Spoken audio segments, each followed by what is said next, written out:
the Super Eagles of Nigeria will play a friendly against Algeria on the 27th of this month. Remember, it's going to be a FIFA window, and that game will be taking place in Oran in Algeria. So since Algeria and Nigeria will not be going to the 2022 World Cup, at least something to keep the players warm. Welcome to Nigeria Super Fans Forum. My name is Olafemi Ashalu. It's going to be another wonderful time on the show today because a lot of things happening in Ghana. Like usual, like we always do here, we'll take a trip across the border. And in Ghana, it seems Otto Addo is finally getting closer to his 25-man list or whatever that will be going to the World Cup. And he has also, in the upcoming friendly, he has invited, of course, the new guys who have switched their nationality to the Blacks. I'm talking about Naki Williams, Tariq Lamptey, and Salisu Mohammed. And, of course, two other new faces that you'll be seeing in the upcoming friendly against Brazil and, of course, against Nicaragua. So it's going to be a wonderful, wonderful time on the show today. And, of course, this weekend we'll be having Nigerian clubs and, of course, Ghanaian clubs on the continent. Of course, remember the CAF Champions League and the CAF Confederations Cup will be kicking off this weekend in Africa. James Agberebi, I meant to say, wow, it's Kyle Ogundare in my head. James Agberebi is in the studio. James, you're welcome. Thank you, Femi. I don't know, are you looking like Kyle Ogundare? Maybe your face. Kyle Ogundare joins us via video for the first time since only God knows. I think it's for how many weeks now. Kyle Ogundare, you're welcome to the show. Thank you very much, Femi. It's nice to be back finally. I have monitored all the comments and everything online, and I want to say a very big thank you to all our fans all over the world for asking about my whereabouts. I am happy to report that I am here, I am alive, and I am kicking, and I'm willing and ready to go. Okay, how's it been, Kyle? I know you've been monitoring a lot of things from where you are, particularly the Super Eagles friendly against Algeria on the 27th of this month. Initially, we thought it was going to be against Portugal. Remember that news broke that Joseph Paintsil has, convinced the Portuguese national team to play friendly against Nigeria. So we thought it was going to be this month as preparation, part of preparation for the World Cup. But it seems it won't be happening. But let's talk about Algeria game. What do you think, Kyle? Well, for me, for a team that is not that doesn't have any immediate engagement, any immediate official engagement, any kind of friendly is okay for Nigeria. At least we are playing for the sake of team bonding, not because we are hoping to gain anything extra from it. Well, it's going to be a good game. Don't forget that we are playing Algeria, the Algeria that the last time I recall that we played them, we succumbed to a very, very painful defeat. I still remember 2019 very well, that last minute friendly. Exactly, at the Nations Cup in Egypt. Well, probably this is a good time to take a pound of flesh back from them. Forget whether it's a friendly match or not. Let us take our pound of flesh. I think until that game, we've always had a very easy ride against the Algerians. We beat them at the Nations Cup in 1980 for our first Nations Cup title. They beat us 10 years later in 1990 when they won their own title. Between then and now, we've won more games than they have in head-to-head competitions. But for me, I think this is a good game. This is going to be a good game for the Super Eagles. It will be a nice time to see the guys coming back together, and hopefully they can continue to bond together, because the more you play together, the more you bond, and the more you bond, the better for the team as time goes on. So it's going to be a good one. Okay, Kyle, stay with us. James, let me come to you. The Super Falcons now. Of course, the first game against US in the friendly, they lost 4-0, but the second one, they got better. Yeah. And they scored the first goal by an African team against the US since year 2000. That means for 22 years now, no African team has scored against the United States of America. Yeah, that goes to show the gap between the US and the African teams. The goal Uche Nakanu scored against them was the first goal Nigerian team will score against the US since 2000, Sydney 2000, when they defeated us 3-1. By an African team as well, right? Yeah. So for Nigeria now for Uche Nakanu to score, I mean, it's a good thing. Compared to the first meeting where they lost 4-0. I mean, the second meeting was an encouraging one, 2-1. The America had to sweat to beat the Super Falcons. I mean, it goes to show that they improved. They sat down and watched the first game and were able to come back to hold the Americans. Even we scored 2 goals in that game because the first goal was it was an own goal by Tosin Demeyin. Yeah. And we were able to still see some Falcons player, apart from Esther Oyinezi, who didn't play in the 2 games.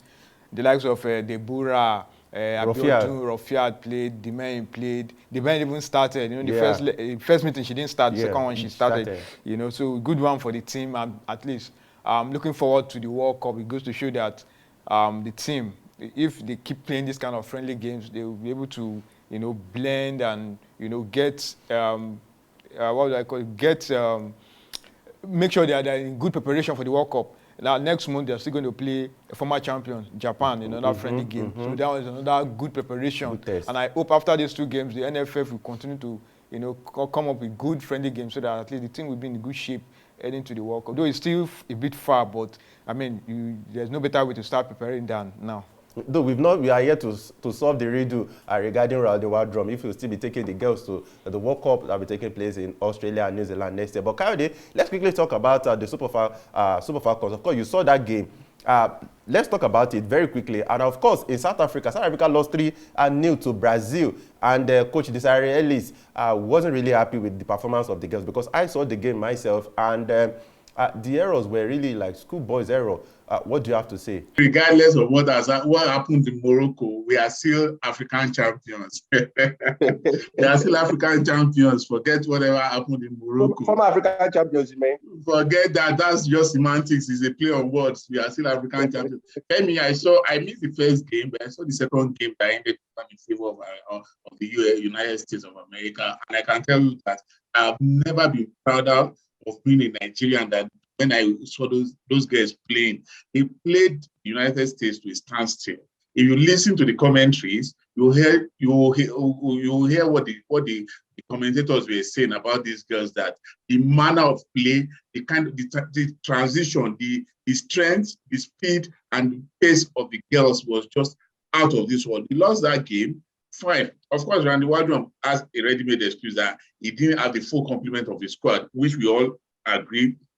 And you can just imagine if the players were all present, what probably could have happened. The girls I saw, Uchenna Kalu, all of these girls, the under-20 captain, you saw flashes of greatness in that girl. You all over the pitch. And you know who impressed me the most? Tony Payne. Femi, I saw the girl all over. He was also brilliant at the AFCON.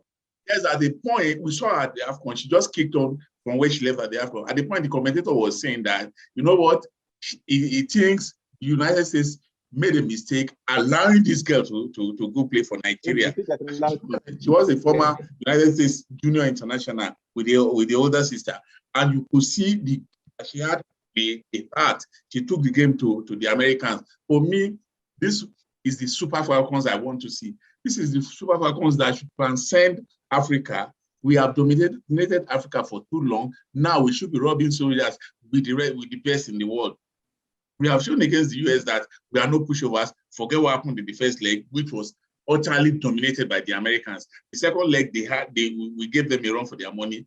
Next up is Japan. I hope girls will kick off. Will continue their good performance against Japan. For me, Femi, I've always said, matches of this nature are not about the scorelines. They're about the performances of the girls. And in that second game, I saw the girls and I was proud. Against, when you talk about the South Africans, they still need a couple of years to step up and get. No, don't take anything away from them. I was just joking earlier. They're African champions. Nothing is going to change that. That we like it or not. The record says so. We also saw them win the African Championship in Morocco. But they still have a few years to catch up with Nigeria. It's not about winning in Africa now, it's about translating what they have won in Africa onto the world stage. They cannot afford to be losing in the manner they have lost against their opponent. You have to know that at that level, every mistake will be punished severely. What they did, if they had done that against any African country, they could have gone away with it. But at that level, don't forget that when Nigeria also started competing at the world level, we have been beating 8-0, 9-0, 5-0. Now, no country can confidently say they're going to beat Nigeria 4-0, 5-0. when we have the complements of our full squad. South Africa will get there too. Ghana will get there. Cameroon will get there. But that now, the only African team, women's team, that can proudly stand and rub knees, rub boots with anybody on the world stage is Nigeria. And we prove that against America. We are going to prove it against Japan too, because you know what? Girls have arrived. All right. Thank you, Kayode. Please still stay with us. James, before we go on a break, do you think Round the Wardroom should continue with these girls? Remember what we saw at the AFCON? None of us were satisfied with what we saw the girls do in that tournament. Do you think NFF should just allow him to take the girls to the World Cup? Well, based on what we've seen in the friendly game, I'm not a big fan of Wardroom, but with what we've seen against the American, his country, I think they should just allow him. Then whatever happens at the World Cup, we still have the Olympics. Yeah. So whatever happens at the World Cup, that should be where they should take their decision. It depends on how the team performs. If they perform very poorly, it's just from the World Cup, just move straight to the US. If the team does very well, maybe get to the groups, the knockout stages, and impresses, I think they should just allow him to stay that. If we see improvement in the team, if not, I mean, the NFF should just go ahead and fire him. Of course, he's already under fire. Or perhaps I should say the NFF have been under fire for allowing Wardrum to still keep his job in the US, and of course at the same time still managing the Super Falcons. It has to be one for the other. Okay, before we go on the break, let's go to talk about a club competition this weekend. It's, of course, clubs from Nigeria and Ghana will be taking part in the CAF competition. Let's quickly run down the fixtures. We have on Saturday, it will be hosted Amandi. They'll be taking place. They'll be taking on. I meant to say Plateau United. Plateau United finished second in Nigerian Professional Football League last season. And of course, on Sunday, Rivers United, champions of MPFL, they'll be taking on Watanga FC of Liberia. And those are in the CAF Champions League. And in the CAF Confederations Cup, it will be Kwara United. Remember how Kwara United got into the continental competition? Very, very funny. So on Sunday, Kwara United will be taking on AS Douane of Niger Republic. Then Afsa Club of Morocco will be taking on Remo Star. That's going to be a tall order. And Ghana, remember that as of folk, they have a bye into the second round. But of course, Ashanti Kotoko in the Champions League, they'll be taking on RC Kadiogo of Burkina Faso. Kayode, I think I should come to Kayode first. Kayode, what do you think? What do you think will be the fate of MPFL teams in the continent this season, this weekend? Of course, they will be taking. And remember, these are even qualifying fixtures before you get into the group stage. What do you think? Do you think Plateau United, Rivers United, Remo, and Kwara United will get something this week? Honestly, patriotically, I'll pray for them to do well, but realistically, how prepared are we for these competitions? We are talking about going into Africa to play. We are not talking about the Nigerian Professional League any longer. How prepared are our teams for the continent? Do we just want to make up the numbers every year? When was the last time we go to the group stage of any CAF competition? Do you see, apart from Rivers United, which I think have the best crop of players in Nigeria at the moment, and luckily they have been able to retain the core of their team. I also think probably because Fidelis eligible with Plateau United have been on the continent with you before when he was with MFM. He has had the benefit of that experience. Remo Stars have a crop of young players. How far they are going to go on the continent, I may not see. Kwara United, Femi, your Kwara United, who got their slot? Who got their slot magically? I'm not blaming Kwara United for this, but they got their slot magically. They did not expect they were going to be on the continent. Ordinarily, they should have declined from taking that slot, but hey, they are here on the continent already. I wish them all the best, but I'm not setting any hopes by this team. Honestly, if I have to pick a team that is going to go through, I'll pick Rivers United and probably Plateau United. Kwara United, regardless of who they are going to play, I do not set too much stuff by them. But hey, miracles will happen. I pray they pleasantly surprise me on the day. Okay, thank you, Kayode. James, quickly, Plateau United, Rivers United, Remo Stars, and Kwara United. What do you think? Well, I think my money will be on Plateau and Rivers United because of the experience. They've been on the continent before. For Remo, I think this will just go there, mark the register, and and leave the stage. I thought you were going to say that about Kwara United. No, because the tickets, like how they said, just literally fell on their lap. Yeah, and whatever performance they give, they will just. I'm not expecting much from the Kwara United and Remo Stars. For Plateau United and Rivers, just like I said, they've been on the continent before, and I think the experience should be able to push them to hopefully the group stage because it's been a long time.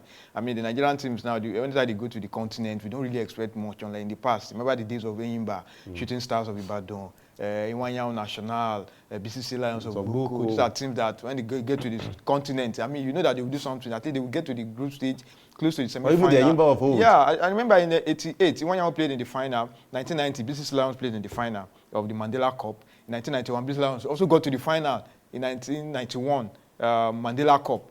Shooting Stars won the first CAF Cup when it was introduced. BCC Lions got to the final of Mandela Cup in 1995. You know, before Imba came. Then the last time Nigerian team even got to the final was Atland, formerly Iwanyao, when they got to the final in 2010, lost to TP Mazembe. That was the last time Nigerian team did anything meaningful on the continent. So since then, it has been downward, you know. So for me, I just hope this season will give us something different and we'll see Nigerian club side bounce back. Okay, so we wish Nigerian teams, and of course, we also wish Ashanti Kotoko all the best this weekend. Nigerian teams need to start doing something on the continent. Remember the CAF Super League, and that was why CAF only picked one club in Nigeria, which is Enyimba, of course, that will be participating in the money-spinning CAF Super Cup. Let's quickly go on this break. When we return, we'll be talking about Ghana. Ghana, the World Cup preparation now is now in full gear. And the Minister of Sport in Ghana, Mustafa Uli, is saying that the Black Stars will win the 2022 FIFA World Cup. Well, we've heard a lot of prophets say a lot of things, but now they say the voice of men are the voice of God. We're about to talk about this. Please stay with us. All right, welcome back, and it's still Nigeria Superfans Forum. Of course, Kayode Ogundare is joining us via video. James Agberebi is also in the studio. And to you, thank you for always being there for us. Thank you for your comment. Thank you for your words of encouragement and also the criticism. Of course, we try to build on what we've been able to do. Remember, subscribe to our channel. Hit that bell button or whatever. Just hit it so that you can receive our videos, the notification of our videos as soon as they drop, rather than having to wait for when it will drop. Okay, let's take a trip down to Ghana now. We told you before we went on that break that Minister of Sport in Ghana is saying that the Black Stars will win the 2022 FIFA World Cup. I know miracles happened because nobody thought Kwara United would ever been on the continent this season, and of course they are there already. And if a minister is saying, we've heard a lot of prophets say, if the Black Stars wear white, they will win the World Cup. If the Black Stars invite a particular player who I'm not sure he had a cap for the Black Stars will win the World Cup. But now the Minister of Sport in Ghana is coming out to say that they won't win the World Cup. But before that, let's talk about Inaki Williams, Tariq Lamptey, Salisu Yusuf, and of course, two other guys who've never won a cap for the Black Stars. They've been invited for the upcoming, upcoming friendlies against Brazil and Nicaragua. Kayode, I'm sure you saw that list. What do you think about Otto Addo? The report in Ghana are saying that Otto Addo is now finally getting close to his final list for the World Cup. What do you think? I pray all of those players are available. I pray they stay injury-free as we approach the World Cup, because I want Ghana's best to go to the World Cup. And I pray that at the end of the day, Otto Addo and his backroom staff are able to select the best players for the team. Because ordinarily, at the end of the selection process, there will be recriminations. There will be people who will feel they should have been in the team. There will be fans who will feel certain players should have been in the team. What I think everybody in Ghana, in Nigeria, in Africa should do is to manage their expectations of this team. Everybody should manage their expectations of this team. We should not put them under undue pressure by criticizing the coach and the players. Whoever gets selected, we should just get behind them. We should learn from the experience of other teams that have been to the World Cup. Ghana should also learn from their own experience, having been at the World Cup before. It's not like it's their first time. So when you begin to criticize the coach, even before the competition starts, that means you are putting the team under pressure. You are putting the coach under pressure. What they need is, no matter who they select into the final squad, let everybody get behind them, because whoever they are not selecting people from Trinidad and Tobago. They are selecting Ghanaians with Ghanaian blood in their veins. So everybody should get behind them. I am okay with the list. I'm okay with, so out of this short list, whoever is picked into the final team, I am okay with him, because we have trusted Otto Addo to do this job. Let us allow him do it. Femi, you know me, I do not do the job of a coach for him. The coach cannot be paid, and I will not be want to select players for him. Whoever he selects are the players I'm willing to go with.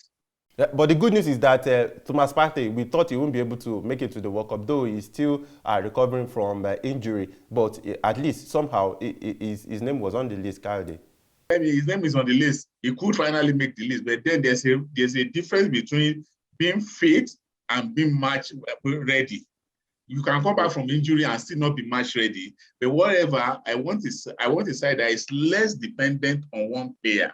The moment you build your team around one player, when the player is not available, there's problem. So let the coaching crew have a plan B. Let's plan with the extreme that, okay, what if Thomas Partey is not available for the World Cup? If he's not available, will the party be over? Can the Black Stars play without him? Yes, if they have to. We want him. He's a valuable addition to the team. He has contributed meaningfully. We pray he's at the World Cup. We pray he's at his best. But what happens if he's not able to? We have seen it before. Before the 1990, let me recall that before the 1994 World Cup, Brazil's best player was Rai, a certain Rai. He was their captain going to the World Cup. But after the first game, he suffered a severe loss of form. Dunga took over as the captain, and Dunga became... He led Brazil to the World Cup. Yeah. Hello, Kayode. Okay, we'll try to reconnect with Kayode once again. But James, let me come to you. We saw two German-born players talking about Stefan Ambrosius and Ranford Yeboah Konigdorfer coming into the team. But surprisingly, I saw that Otto Addo left out Joseph Paintsil, the man who plays in Genk with alongside our own Paulo. He scored goals. He's a brilliant player. But let's talk about that. The two new guys will be coming into the team, and of course, leaving out Joseph Paintsil. Well, Otto Addo is the only one who can explain why he decided to leave out Paintsil and include the two German-born players. I mean, he would have seen, he's based in Germany, so I believe he has an idea of these guys. He would have seen them play and, watch them, monitor their performances, and that was the reason why he decided to. It's not as if it's a guarantee for them that they're going to go to the World Cup. I mean, they are still new in the team. There are other players who have done well for the team, and what I believe he bringing these guys is just to strengthen the team. If they be able to perform at least, and they merit their place, why not? They can make the final cut. I mean, thank God there are friendly games to be played, so he will have the opportunity to see them, from close quarters. I mean, use that friendly games to measure their performance. To find they are meeting Brazil, Nicaragua, and I believe the GFA will. I believe they are going to, organize more friendly games, which will give the coach the opportunity to, see most of these players. Paintsil, I believe, I don't want to believe that he's out of the team completely. I mean, maybe you just got these two friendly games. I just hope that he will continue to do well for Genk. But I think these are matches that you need to see the best of your players. Players are already established in the Black Stars. I just hope, like I said, that this is not the final list. Maybe they just want to see other players, because if the guy is doing well for Genk, I mean, he has every right to be in the team based on performances. But you know why I'm saying this, James? Because I saw the list and I saw all the usual suspects. Yeah. Players that you expect to be, and they're all there. So why leave out Paintsil and bringing in two players who have not even won any caps for the Black Stars? Well, also we have to come out and explain. I believe prior to the game, during the press conferences, I believe the Ghanaian journalists will be able to ask him, why is this guy not in this team? And you have players who have never even appeared for Ghana before. I mean, so that's where you'll be able to come out and explain why this guy is not there and why these two other guys made the team. So for me, it's a good list. Yes, the usual suspects are there, and let's just hope that they'll be able to gel, play these friendly games, and also be able to see the team and know, okay, able to know who and who will be able to represent Ghana in the World Cup, because Ghana has to do well at this World Cup. The last one that they appeared was a disaster in 2014, and they didn't do well at the AFCON. They qualified for the World Cup, very good for them. So now everything starts now. I mean, no excuses anymore. The friendly games, everybody have to buckle up and play well, because all looks will be on Ghana. They're one of the top teams going to the World Cup from Africa, and expectations are high. So for them to do well after what happened at the AFCON, I mean, this is the time now to start doing the work, and then let's just hope everything works well from the friendly game down to the World Cup. Okay, Kayode is back now. Kayode, sorry, we lost you for a moment. James and I were talking about the decision by Otto Addo to leave out John Paintsil.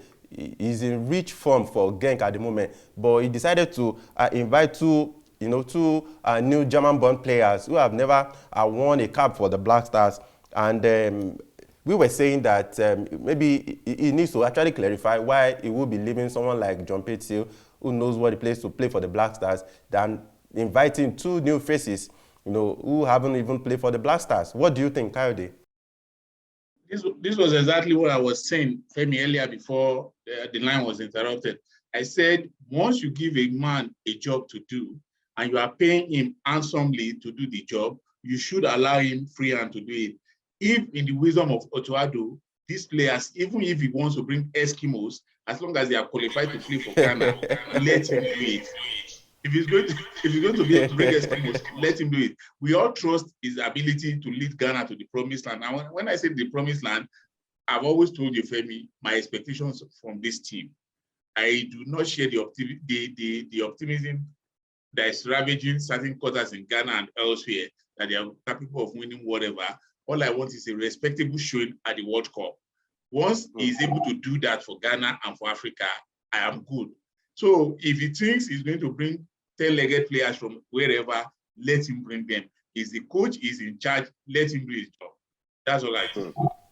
Okay, so Kayode, you'll be okay if Otto Addo actually bring Eskimos. Anyway, so long their Eskimos are not aliens, I think we'll be able to manage them. As long as they are Ghanaian Eskimos, let him bring them. And not Ghanaian aliens, right? Okay, let's talk about the Minister of Sport now, Mr. Mustafa Usib. He's saying the Black Stars will win the 2022 FIFA World Cup, and I'd like to quote him. He said, Ghana is happy to open the gate for the rest of the African continent. He actually said that in a video on TV3 YouTube channel. He said the 4 other African countries, Senegal, Morocco, Cameroon, and Tunisia, on these 4. He said, as a football powerhouse in Africa, Ghana is hopeful and believing that, inshallah, we will see the trophy returning to Ghana in December. The Black Stars will win the World Cup. Kayode, we've seen sometimes we play with words, but eventually they become tangible, manifest right in front of us. Kayode. Femi, there's a very big line between optimism and borderline patriotism, optimism and borderline delusion. That's what I see here. I see someone who is not being honest with himself. So you do not believe that Ghana can win the 2022 FIFA World Cup, Kayode? Femi, I do not share that optimism. For me, Ghana's World Cup will be a success if they are able to match the African record. That's what I call success for me. It will be equivalent to them winning the World Cup. Any African nation that is able to get to the quarterfinals of the 2022 World Cup, for me, has won the World Cup. I do not share in that optimism that Ghana will win the World Cup. Of course, it's a weird World Cup. It's a World Cup that we've never seen before. We are seeing this World Cup in November. We are seeing this World Cup in the middle of the European season. And we are seeing it in the Middle East for the very first time.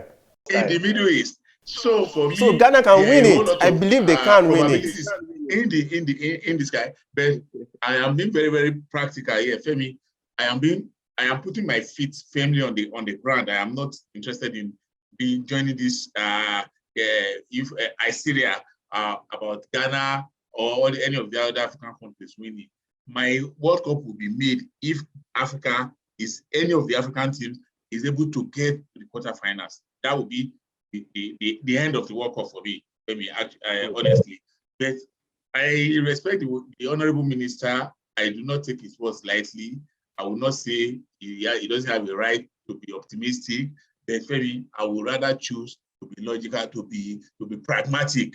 That's the word I was looking for. I would rather be pragmatic rather than optimistic. That like the minister, like the prophets before him. Everybody is swinging towards the same way. Like, and for me, I think you have beaten the bug. You are also saying the voice of the people is the voice of the people. I'm not want to dispute that with you and the prophets and the minister. But for me, honestly speaking, a good World Cup will be one in which Ghana are able to get to the quarterfinals of the World Cup in 2022. Anything above that for me, anything after that for me is a bonus.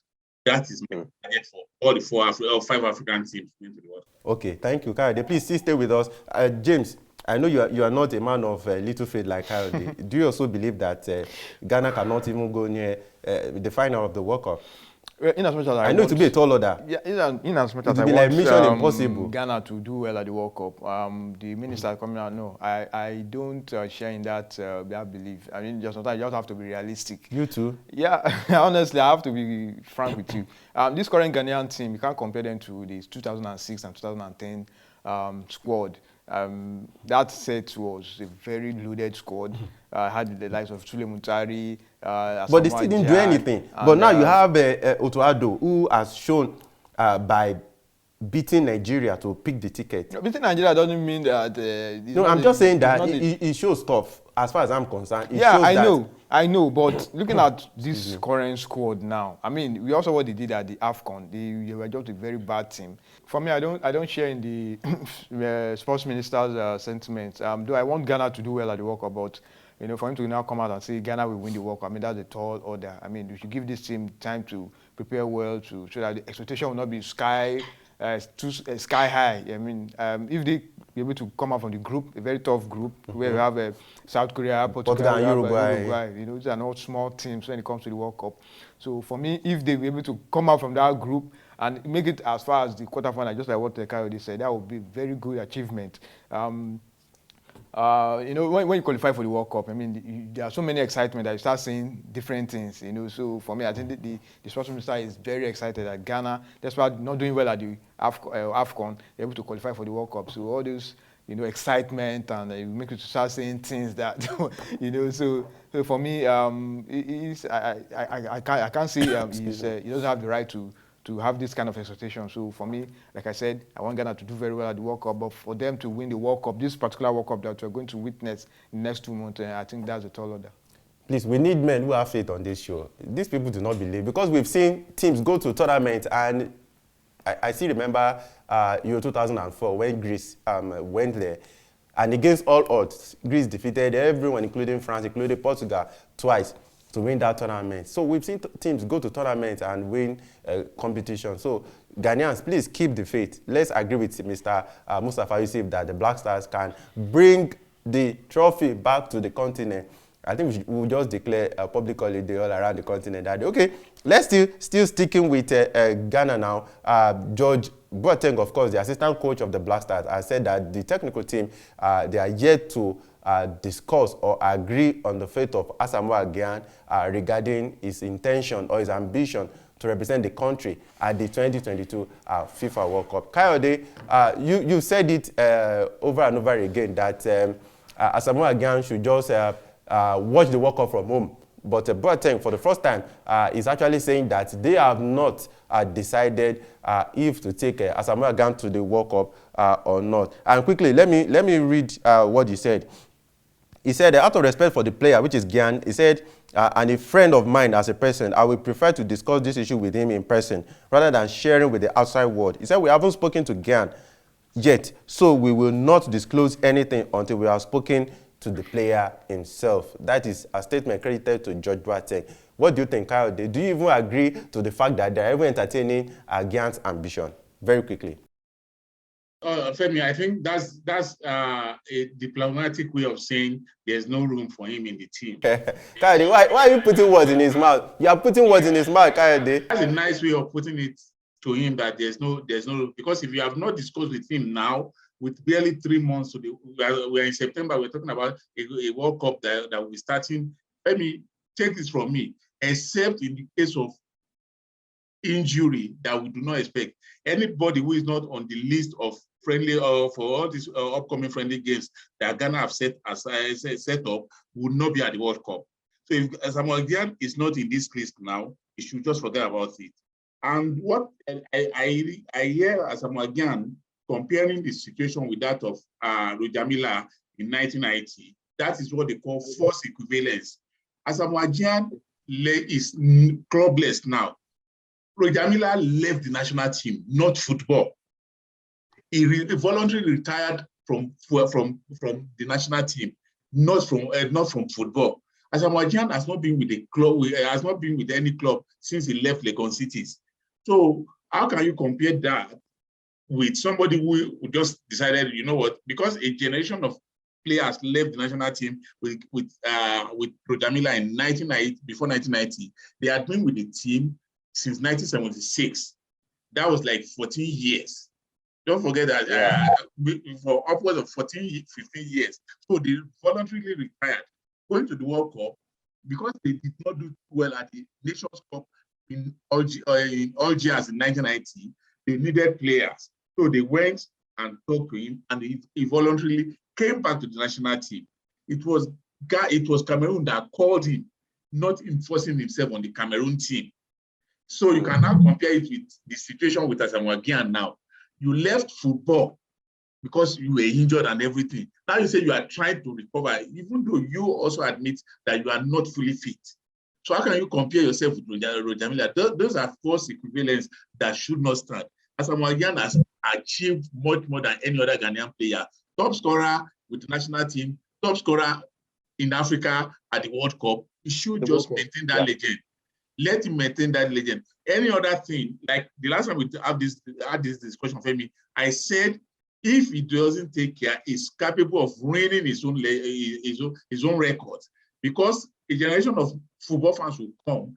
It is whatever he does at this World Cup that they will remember him by. Don't forget, in 1998, a lot of Nigerians will tell you that Peter Rufai is an ordinary player, a goalkeeper, because of what they saw at France 98. Against Denmark. Peter Rufai in 1988, 1994. 94. No, I'm not even talking about 94. In 1984, 1988. Yeah. Before 94, you know the kind of goalkeeper Peter Rufai was. Then you cannot blame those kids. They saw Peter Rufai in 1998, and that's the picture they have with them up to today. So as Asamoah Gyan does not want to ruin his own legend, he should just discard the temptation to force himself into this into the Black Stars. He has done well. Let him rest. God be with him. Whatever he chooses to do with his time. Kayode is really hungry, but James, I know you share the same sentiment with Kayode all along, but what do you think about this situation? I know you said at the point that even if he's so desperate, he can be maybe on the bench, maybe as an ambassador rather than as a player. Yeah, you took that out of my mouth. He can still go to the World Cup as just like what you said, like an ambassador. We also saw what David Beckham did at the 2010 World Cup. He was supposed to be in that squad, but he got injured. But still, when he was on the bench, motivating the players, and so there's a role he can play. That's Asamoah Gyan. But if he's still trying to force himself in the team, I mean, he's not going to bow down well. He already has his legacy. He's a legend of Ghanaian and African football at the World Cup. He's the most successful African striker at the World Cup with 6 goals. Nobody comes close for now. So he should be able to hold on to that record. I mean, he's not going to be forgotten. We all remember his famous dance steps at the World Cup. I mean, he entertained us. He made us very happy at the World Cup. We all saw that. So for him to now say he still wants to play for at the World Cup. I mean, George Boateng has come out to give us an idea. hints that this guy at the end of the day will not be in this team. Because if really they are really considering him, at least he would have been part of this like how they squad said, yeah. that just for the friendly against Brazil exactly. and Nicaragua. But now you're not going to play back-to-back friendly games, and I mean, if anybody that's going to, so you don't even have the rhythm, you don't even have the fitness. I mean, so they've just given you a hint that you're not part of our plans. I mean, that's a very good way to put it. I mean, so I know that Asamoah Gyan, he loved the Black Stars, and there are different ways you can support the team. It's not necessarily you must be in the team and play. I mean, you've been to 3 World Cups. He has Uruguay on his mind. You've been to 3 World Cups before. You scored in all the World Cups. I mean, so you've achieved a lot. So we have young, upcoming players who still want to go to the World Cup, and who knows, maybe we have somebody who will even do more than what he has done. So for me, George Boateng has said something nice. It's fine. It might not be that okay to some people. So John should just understand what is at stake and support the team in his own capacity. Okay, as we're rounding up now, the Ghana Football Association president, I'm talking about Dr. Otto Addo, has come out to say that the winner of the 2022-2023 league season will receive 300,000 cedis prize money. I think that is highly commendable. Remember, courtesy of the money that BEPA will be putting in the Premier League. Yeah, exactly. That's what we've been saying. The GFA, they've been doing their part. They are letting everybody see that it's black. Everything is black and white. This is what we're going to get. I mean, this is how the league is run. No, don't compare that to Nigeria. No. I'm not even going there. So this is how it's supposed to be. This is what you get if you. So everybody have in mind say that this is what I will get if I'm my champions. I mean, kudos to the GFE. You continue to. The other day we were talking about the sponsorship, the Adidas boots, the $250,000 to the lower divisions. Yeah. Now they've come out. I mean, it goes to show that they are going places. They want to take the Ghanaian league to the highest level. I mean, so like I said, the league has talent, and the best way to nurture this talent, to make them enjoy playing in the league, even if they are not able to travel abroad, is to put out all these goodies. I mean, when you have all these things there, I mean, the players will enjoy themselves. They will make sure the league continue to grow, and we're going to continue to see the best of Ghanaian players. Okay, Kayode, let me come to you now. We're rounding off now, but let's talk about this. React. Dr. Otto Addo, the GFA president, has come out to say that the winner of the Ghana Premier League will be receiving 300,000 cedis in prize money. The first runner-up at 200,000. Then the third place team will receive 80,000 cedis. This is a lot of money, Kyle. The courtesy of the investment by Bet Power. Well, for me, it is a lot of money, but then if you also put this in context, it is not enough for clubs running football. Rather than, I would have argued for a much more equitable distribution of these funds. Like, let every club get a share of this money, as it is done in the Premier League, but your total take home would be determined by your final placement on the league table. Every team should be entitled to a part of the money, because whether you come second or you come first or you come last, you have spent money. You have spent money to attend those games, and if you did not play those games, in the Premier League, yes, if you didn't play those games, those who win will not have emerged winners. So everybody should get. It should be a graduated payment. Like everybody is getting 10,000 cedis. Then if you finish in 19, you get an extra 5,000. If you finish in 18, you get an extra 8,000. If you finish in 17, you get an extra 10,000. So you graduate it until you get whoever the winner is. But when you decide you are giving one team 300,000 and the teams below do not get anything, it is not fair. This is a league, Femi. It's not a cup competition. It is a league, and the league is the bedrock of your football. So I would rather they give everybody something. But then, Femi, whatever it is that they are doing, it is better than some other leagues where whether you win or you lose, you end up with nothing. So in that case, we have to praise. We still have to praise the effort of the GFA for spending the power money judiciously. So for me, is a plus for them. All right, Kayode Ogundare, thank you for joining us via video today. At least it's nice seeing your face again. It's nice seeing your face. Yeah, thank you very much. James Agberebi, thank you for coming through on the show. Always a pleasure, Femi. So it's going to be a very busy weekend, and I hope that you will also have a sporting weekend to yourself. So what do you think about Dr. Mustafa Usif's submission that the Black Stars will win the 2022 FIFA World Cup? And of course, I'm sure you've seen the Otto Addo list. What do you think? Do you have any reservations about it? Particularly the two German-born players who were invited in place of someone like Joseph Paintsil, who is doing very, very well at Genk. So what do you think about all of these things? Until we come your way again, I say have a fantastic weekend to yourself. Remember, your dream, keep them alive. They will surely come to pass. Bye for now.